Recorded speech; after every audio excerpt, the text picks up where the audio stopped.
খেয়েছিস নাকি তোর সব খাবার আমাকে দিয়েছিস বলতো? বৃদ্ধা মা, কোনো সমস্যা নেই, আমি আপনার ক্ষুধা নিবারণ করতে পেরেছি, এটাই অনেক। টুনির এই কথা শোনার সাথে সাথে বৃদ্ধা পাখিটি একটা পরীতে পরিণত হয়। টুনি এই দেখে অনেক অবাক হয়। তখন টুনি ভয় পেয়ে বলে, এ কি, তুমি তো একটা বৃদ্ধা পাখি ছিলে, তাহলে তুমি কি করে এমন হলে? আর কে তুমি? আমি একটা ইচ্ছাধারী পরী। আমি এইভাবে নিজের রূপ পরিবর্তন করে শত গরিব পাখিদের সাহায্য করি।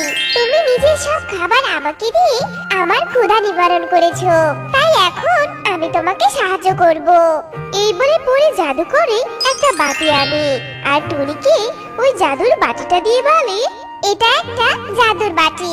প্রতিদিন সকালে তুমি এই বাটিটার কাছে সোনার মোহর চাইবে, আর এই জাদুর বাটিটা তোমাকে একটা করে সোনার মোহর দিবে, বুঝেছো?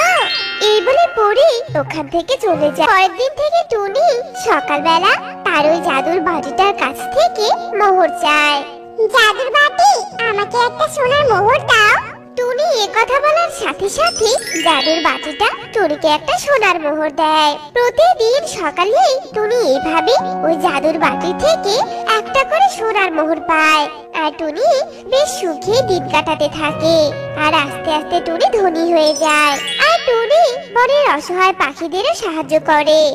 পরের দিন সকালবেলা টুনি ঘুম থেকে উঠে দেখে তার ওই জাদুর বাটিটা নেই। টুনি ওই জাদুর বাটিটা খুঁজে না পেয়ে ভাবতে থাকে, আমার জাদুর বাটি তো আমার ঘরেই থাকে, তাহলে আমার বাটিটা কোথায় উধাও হয়ে গেল?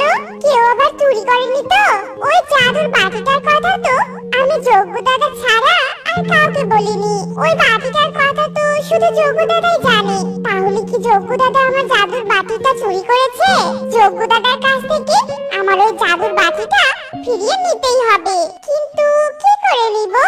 এই বলে টুনি একটু ভেবে বলে, পেয়েছি, এবার লোভী যোগ্য দাদা নিজেই আমার জাদুর বাটিটা ফেরত দিয়ে যাবে। আমি এবার একটা চালাকি করব। আমি বাজার থেকে একটা একই রকম দেখতে বাটি কিনে আনবো, আর তারপর হবে আসল মজা। এই বলে টুনি বাজারে যায় আর একই রকম দেখতে একটা বাটি কিনে আনে। আর তার পরিকল্পনা অনুযায়ী যজ্ঞ কাকের সাথে দেখা করতে যায়। টুনি যজ্ঞ কাককে বলে, দাদা জানো, আমার জাদুর বাটিটা না হারিয়ে গেছে। আর ওই বাটিটা হারিয়ে যাওয়ার কারণে ওই পরীটা আমাকে আরো একটা বাটি দিয়েছে। আর সেই বাটিটা একটা নয় গো, অনেকগুলো মোহর দেয়। আবার পরীটা আমাকে এটাও বলেছে যে দুটো বাটি যদি একজনের কাছে থাকে তাহলে দুটো বাটির কোনো বাটি সোনার মোহর দিবে না। এবার আমি আরো ধনী হয়ে যাব দাদা। আমার আগের বাটি হারিয়ে গেছে, ভালোই হয়েছে, এবার তো আমি আরো বেশি মোহর পাবো। এই বলে টুনি ওখান থেকে চলে যায়। আর যজ্ঞ কাক মনে মনে বলে, আমি তো ওই বেশি মোহর দেওয়া বাটিটাই নিব। আমি আজ রাতেই আমার বাটিটা বদল দিয়ে ওই বাটিটা নিয়ে আসবো। যেই বাটিটা একটা মোহর দিবে সেই বাটিটা আমার কাছে রেখে কি লাভ? আমি বরং বেশি মোহর দেওয়া বাটিটাই নিয়ে আসবো। যেই ভাবা সেই কাজ। রাতে যজ্ঞ কাক জাদুর বাটিটা টুনির ঘরে রেখে সাধারণ বাটিটা নিয়ে আসে। আর সকালবেলা টুনি তার আসল জাদুর বাটি দেখে অনেক খুশি হয়।